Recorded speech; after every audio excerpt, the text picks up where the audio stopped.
Main उद्देशासाठी इथं admit झालोय. ह्या केंद्रामध्ये आपण जॉईन झालोय. केंद्र म्हटलं की हॉस्पिटलचाच एक भाग असतो. तर इथं ज्यावेळेस आपण एखाद्या केंद्रामध्ये किंवा एखाद्या हॉस्पिटलमध्ये ज्यावेळेस आपण येतो त्यावेळेस आपण कशासाठी येतो? इथे येण्याचा काय उद्देश असतो आपला? तब्येत नीट करण्यासाठी. अजून माइंड चेंज करण्यासाठी. ओके. अजून राठोड बोला. कशासाठी येतो आपण केंद्रामध्ये? केंद्रामध्ये येण्याचा आपल्याला फायदा काय होतो? व्यसनापासून लांब राहतो इतर जनरल बाब आहे, त्याचा राहावंच लागेल. परंतु अजून आपल्याला काय काय फायदा होतो केंद्राचा? काय फायदा होतो आपल्याला? तुम्हाला काय फायदा झाला आतापर्यंत केंद्राचा? तुम्हाला वाटते असं काही फायदा झाला मला, किंवा मला गरज होती, किंवा मी आलो ते मला चांगलं वाटतंय, किंवा मी चांगलं बनण्यासाठी, चांगलं होण्यासाठी मानसिक स्थिती आणि शारीरिक स्थिती ह्या दोन्ही स्थिती सुधारण्यासाठी मला केंद्राची गरज होती, बरं झालं मला इथं आणलं असं वाटतंय ना आपल्याला? मग काय वाटतं?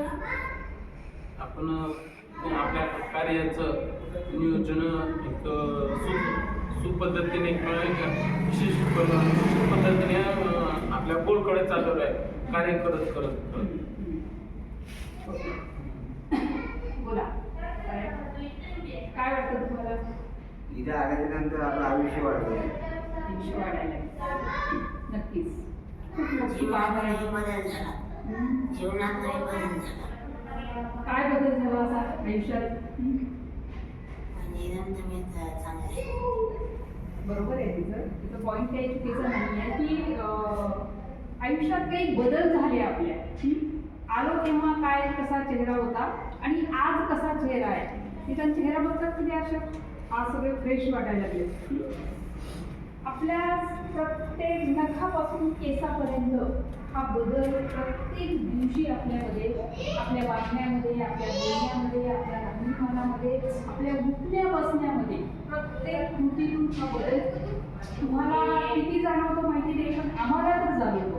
म्हणजे आलेला दिवस कसा असतो आणि जाताना दिवस कसा असतो बदलून जातो पूर्णपणे. जसं पूर्वी होतो हा व्यसनमुक्तीचा जो प्रवास आहे ना, हा रिकव्हरीचा प्रवास आहे आपला. ही रिकव्हरी आहे आपली. रिकव्हरी म्हणजे काय की परत एकदा पूर्वीसारखं बनणं. कसे होतं पूर्वी आपण? म्हणजे इथं येण्याचा तो एक महिन्याचा काळ म्हणत नाही आहे मी.